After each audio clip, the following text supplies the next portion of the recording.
Hello and welcome to Modern Warfare 3 In-Depth. I'm your host Drifter, and in this episode we're covering the Desert Eagle. As much as I don't like the Desert Eagle, I'm going to try and remain as unbiased as possible about this pistol. This isn't an episode of This Gun Fucking Sucks, which is a great series by Wicked Shrapnel if you haven't seen it. This is In-Depth, where I try and show you the best and, unfortunately, worst parts about all the guns in the game and what you should and should not use. So without further ado, let's get started. First up, the Desert Eagle does the most damage of any handgun. Its maximum is the same as the MP412 and MP44 at 49, but its minimum damage only goes down to 25, which means this is a 3 to 4 shot kill weapon at any range. This is the highest damage pistol that you can get. No other pistol will on average do higher damage. Like its high caliber counterparts, it has a 1.1x multiplier on the body, which means hits to the upper chest or stomach will result in a 2-hit kill if you're in close range. The Desert Eagle shoots at 750 rounds per minute. That is a maximum rounds per minute because this is a semi-automatic weapon entirely dependent on how fast you can squeeze your trigger finger. This is very average for pistols and there's nothing really special about it.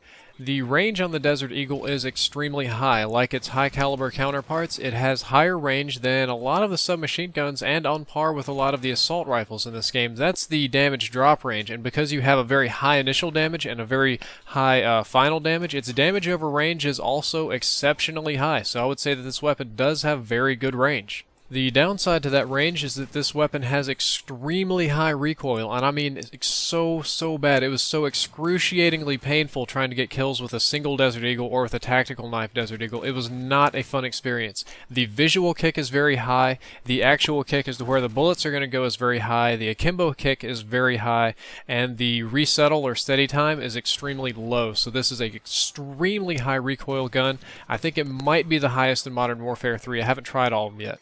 Its magazine size is 8, which is better than the rest of the high caliber pistols. However, its ammunition stock or ammunition supply is significantly lower than the others, so you only got a few spare clips unless you're running scavenger. It reloads in 1.43 seconds, which is nothing special, but faster than a lot of other guns. Its raise and draw time are 0.55 and 0.45, which are pretty average and right in line with the rest of the pistols. Now, when it comes time to give you a recommendation with this gun, my very first recommendation is that you simply don't use it. There are many other weapons that do similar amounts of damage and have much better reload or recoil times or other perks to them. There are some people that are big fans of Desert Eagles. In Call of Duty 4, this was my favorite pistol. Hasn't been so hot in Call of Duty since. There are some people that love this weapon akimbo, that love it however it is that they like it. I'm going to tell you that if you have to use the Desert Eagle, if damage is your top priority in pistols, that's your playstyle, if you like damage and you don't give a damn about anything else, this is your pistol, and you're going to want to do it with akimbo.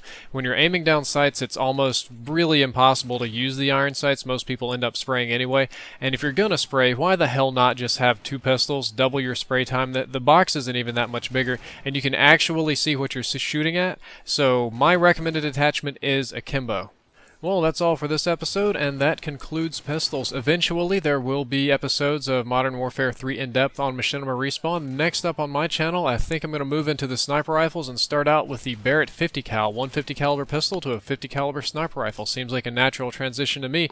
Hope you enjoyed the episode. Drifter out.